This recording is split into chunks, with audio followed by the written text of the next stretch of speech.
श्रीयकान्ताय कल्याणनिधये निधयेऽर्तिनाम् श्रीवेङ्कटनिवासाय श्रीनिवासाय मङ्गलम् लक्ष्मी सविभ्रमालोकसुभ्रूविभ्रमचक्षुषे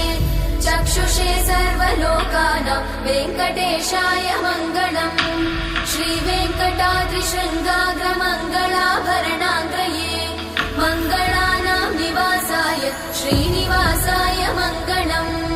सर्वावयव सौन्दर्य सम्पदा सर्वचेतसां सदा सम्मोहनायास्तु वेङ्कटेशाय मङ्गलम् नित्याय निरवध्याय सत्यानन्दचिदात्मने